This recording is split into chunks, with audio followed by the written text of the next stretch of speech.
Hi, I'm Ryan with your Neville Museum Minute.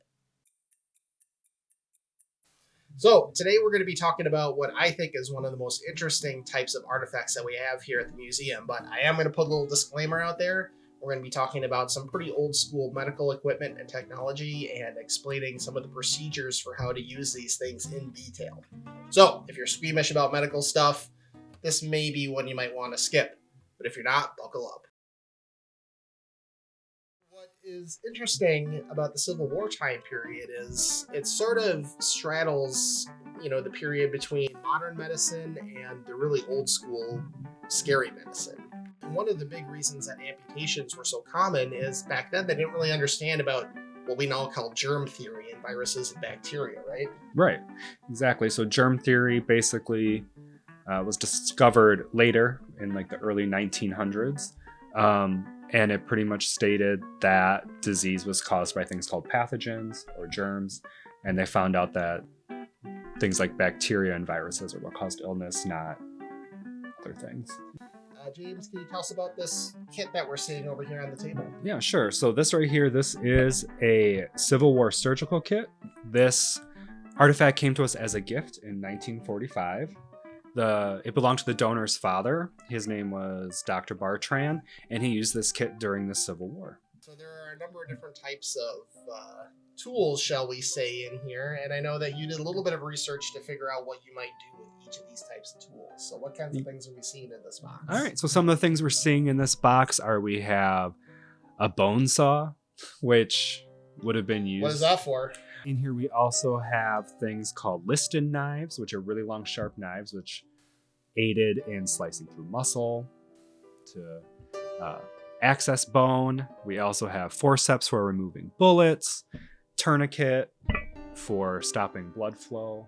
And then there are some more extreme tools in here, like the Hayes saw and the tremfines, which are used for surgery of the head or skull, so used to access the bone in the skull. So it's essentially, as you can see there, it's used to bore a hole in the skull. Which, why would they do that? Well, it depends on if it's on the field. They might be doing it to try and get any pieces of anything out or stop infection. But those types of tools were also used in psychiatry at the time to relieve pressure in the head, or they thought that it evil spirits, maybe. Release evil spirits. I don't know, but maybe once upon a time. And when these soldiers came in with these pretty horrific injuries, and the doctors didn't really understand, what was causing infections, I always remember hearing a story about how soldiers might come in, and if they were shot in the arm, let's say, and it became infected, and there was gangrene or some other disease, you could almost watch it by the hour climbing up their arm, and you had to figure out a way to stop that disease from spreading before it got into their torso.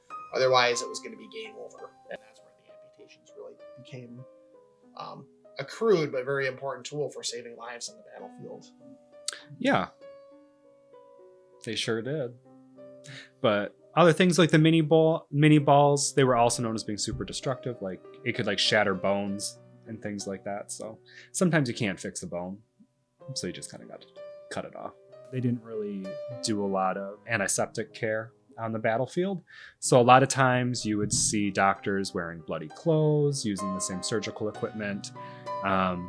If this kit was being used and this was all they had, if you dropped one of your knives for sawing open muscle or anything like that, you just kind of pick it back up, dunk it in some cold water that probably has someone else's blood in it, and go back to work. So the procedure for actually completing one of these amputations, a quick doctor could do it in like 15 or 20 minutes even. And really the big thing that they were using during the Civil War method that helped these things kind of go quickly and also helped them have a fairly high success rate was what they called the flat method. So the way that I've heard it explained is picture a banana, right? They're using these skinnier knives to kind of cut through the softer tissue and peel it back. The bone saw comes in and does its job. There's also this little brush in the kit. What was that called again?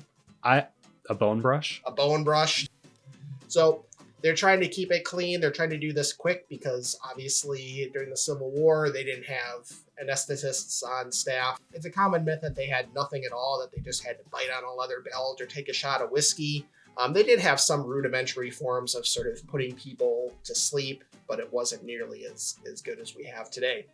And really what they are trying to do was pull back the soft tissue, saw through the bone, then bring all that soft tissue back around to create, as nice of a piece of the limb as they really can. Well, James, thanks for joining me again today. You're welcome. Thanks for having me back. Yeah, so make sure to subscribe to our YouTube channel if you want to be notified every time one of these new Museum Minute videos comes out. We're starting to get quite a big backlog on our page, so make sure you check out those other videos. And if there's a topic that you want to learn more about, or you've seen here at the museum, or you just think is really interesting, leave it in the comments below, and we'll see if we can work that into one of our future videos.